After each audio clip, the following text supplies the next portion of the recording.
Majestic ಓಡಾಡಿದ್ದೀವಿ sir, but ಈ ಸಿನಿಮಾದಿಂದ got the opportunity. ನಮ್ಮಪ್ಪ ಎಲ್ಲೂ ಬಿಟ್ಟಿಲ್ಲ, ಎಲ್ಲ ಕಡೆ, ಎಸ್ಪೆಷಲಿ ವಾಟ್ ದೇ ಕಾಲ್, ಹೆಣ್ಮಕ್ಳು ಕೆಲವು ಕಡೆ ಹೋಗೋದಕ್ಕಾಗಲ್ಲ ಮೆಜೆಸ್ಟಿಕಲ್ಲಿ, ಅಂಥ ಕಡೆ ಎಲ್ಲ ಶೂಟಿಂಗ್ ಮಾಡಬೇಕಾದ್ರೆ ಕರ್ಕೊಂಡು ಹೋಗಿ ತೋರಿಸಿದ್ದಾರೆ.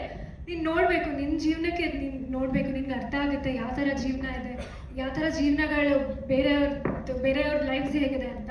ಸೊ ನನ್ನ ಬಿಗ್ಗೆಸ್ಟ್ ಟೇಕ್ ಅವೇ ಸಿನಿಮಾಲಿ ಆ್ಯಕ್ಚುಲಿ ನಾನು ಮೆಜೆಸ್ಟಿಕಲ್ಲಿ ಯಾವ ಥರ ಜಾಗಗಳು ನೋಡಿದ್ದೀನಿ, ಅದೇ ನಮ್ಮಪ್ಪ ಎಲ್ಲೂ ಬಿಟ್ಟಿಲ್ಲ, ಎಲ್ಲ ಕಡೆ ಕರ್ಕೊಂಡು ಹೋಗಿ ತೋರಿಸಿದ್ದಾರೆ, ಬೆಳಿಗ್ಗೆ ಆಗಲಿ ರಾತ್ರಿ ಆಗಲಿ ಥ್ರೂ ಔಟ್ ದ ಡೇ. ಒಂದು ಇನ್ಸಿಡೆಂಟು, ಮೋನಿಶಾನ ಒಂದು ಕಡೆ ಬರಕ್ಕೆ ಹೇಳಿ ಕದ್ದು ಶೂಟ್ ಮಾಡ್ತಾ ಇದ್ದೀವಿ, ಹೇಳಬಹುದು ಕದ್ದು ಶೂಟ್ ಮಾಡ್ತಾ ಇದ್ದೀವಿ. ನಾನು ನಮ್ಮ ವೀರು ಅಸೋಸಿಯೇಟು ಗೊತ್ತಿಲ್ಲದಂಗೆ ನಿಂತಿದ್ದೀವಿ. ಮೋನಿಶಾ ಹಿಂಗೆ ನಡ್ಕೊಂಡು ಹಿಂಗೆ ಬಂದು ನೀಟಾಗಿ ಬಂದು ಒಬ್ಬ ಮೋನಿಶನ್ ಕರ್ತಾ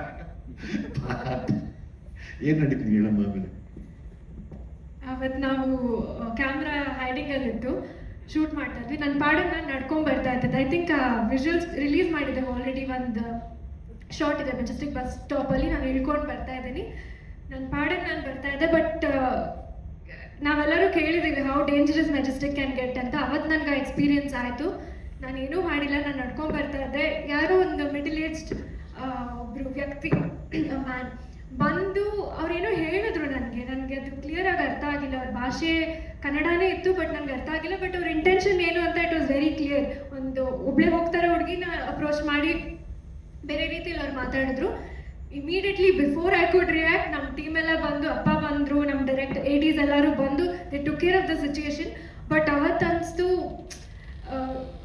ಸೇಫ್ ಹೆಣ್ಮಕ್ಳಿಗೆ ತುಂಬ ತುಂಬ ಹೇಳ್ತಾರಲ್ಲ ಸರ್, ಮೈ ತುಂಬ ಬಟ್ಟೆ ಹಾಕೊಂಡ್ರು ಬಿಡಲ್ಲ ನಾವು ಯಾವುದೇ ಜಾಗಕ್ಕೆ ಹೋದ್ರು. ಸೊ ಅದೆಲ್ಲ ಒಂದು ಎಕ್ಸ್ಕ್ಯೂಸಸ್ಸೇ ಅಲ್ಲ. If they want to trouble you, ಖಂಡಿತ ಅವ್ರು ಬಂದು ತೊಂದರೆ ಕೊಟ್ಟೇ ಕೊಡ್ತಾರೆ.